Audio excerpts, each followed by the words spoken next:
menang revolusi mental, membangun generasi cerdas berkarakter, hadapi perubahan sama, harapan bangsa untuk masa depan.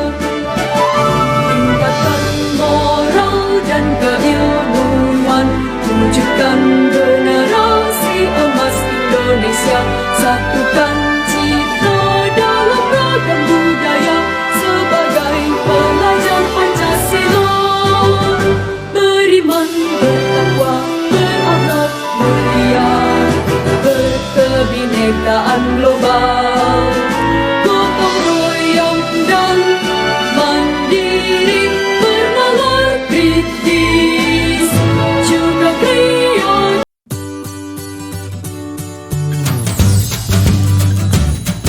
Pengertian. Politik pintu terbuka adalah sebuah sistem di mana pemerintah memberikan kesempatan seluas-luasnya bagi pihak swasta untuk menanam modal di Indonesia. Pada periode ini, tanah dan tenaga kerja dianggap sebagai milik perorangan pribadi. Tanah rakyat dapat disewakan dan tenaga kerja dapat dijual. Oleh karena itu, terdapat kebebasan dalam memanfaatkan tanah dan tenaga kerja. Tujuan Belanda menerapkan politik pintu terbuka adalah untuk meningkatkan taraf kehidupan rakyat jajahan. Dalam mencapai tujuan tersebut, pemerintah Belanda mengeluarkan beberapa undang-undang sebagai berikut. Yang pertama, Undang-Undang Perbendaharaan, Contabiliteitswet.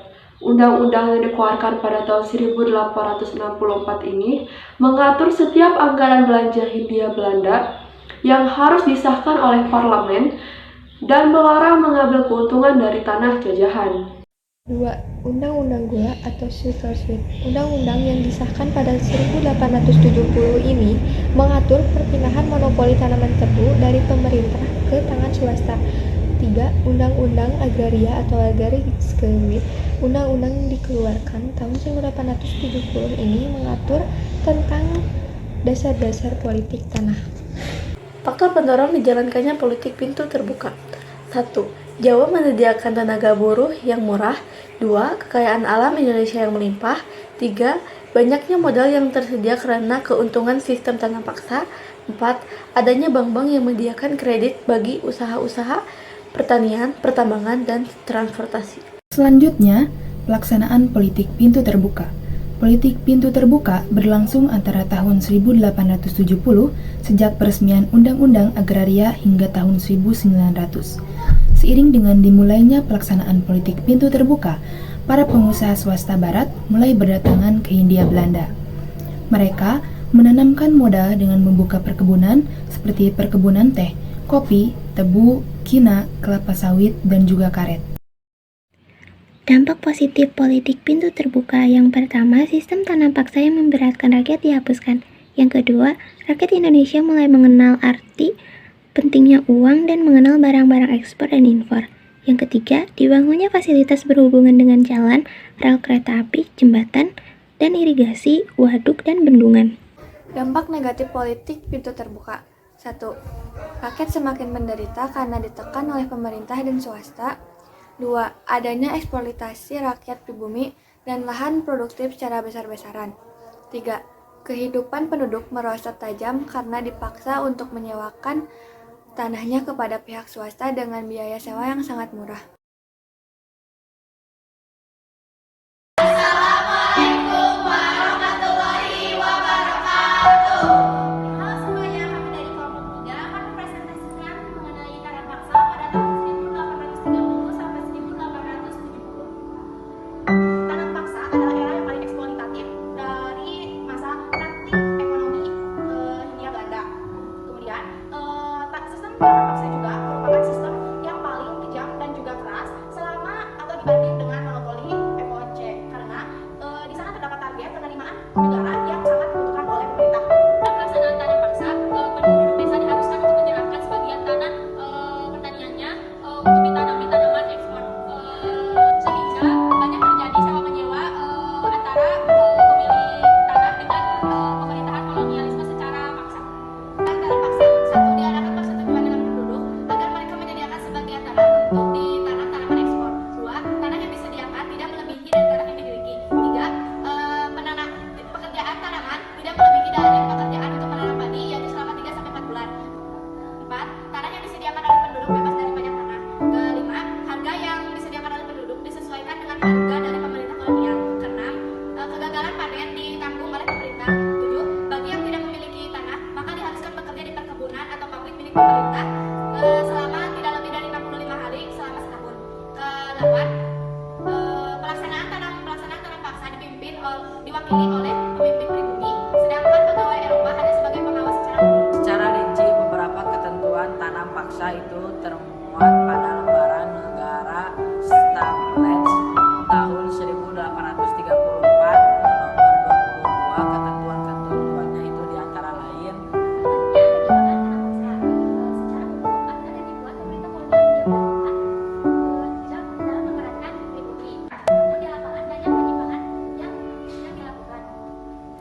Bismillahirrahmanirrahim. Assalamualaikum warahmatullahi wabarakatuh.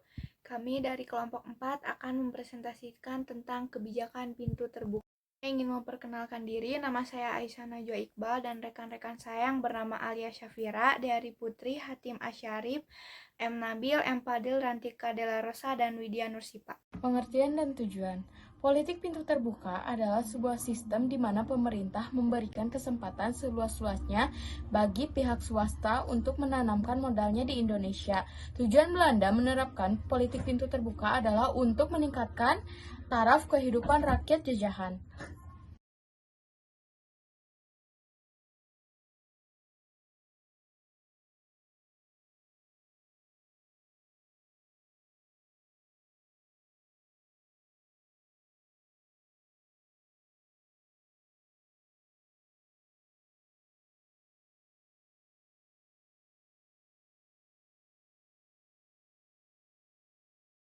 Oke, pertanyaan kedua, apa yang menjadi latar belakang diterapkannya kebijakan pintu terbuka? Di sini, saya Alia Safira akan mencoba menjawab pertanyaan tersebut. Adapun latar belakang diterapkannya kebijakan politik pintu terbuka, yaitu karena adanya perubahan politik di Belanda. Pada tahun 1850, Partai Liberal Belanda memenangkan pemilu, sehingga terjadi perkembangan paham liberalisme di Belanda. Perkembangan paham liberalisme di Belanda ini tidak terlepas dari revolusi Prancis dan juga revolusi industri. Selanjutnya, dampak kemenangan partai ini dalam bidang ekonomi adalah diterapkannya sistem ekonomi liberal di negara yang dijajah oleh Belanda, termasuk di Indonesia.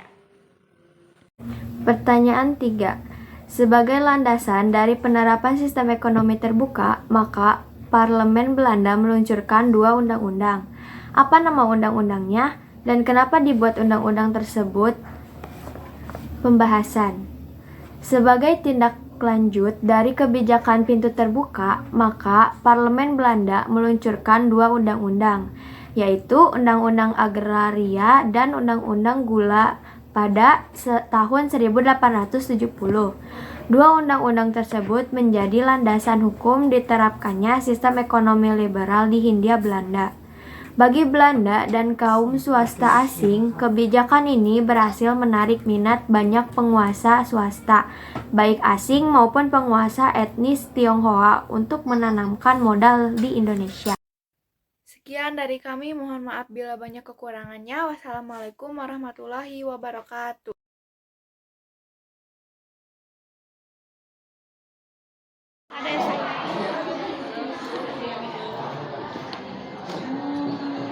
Silakan. Ini miniatur museum mengenai Perjanjian Linggarjati dan juga agresi militer 1 persembahan dari kelompok 1.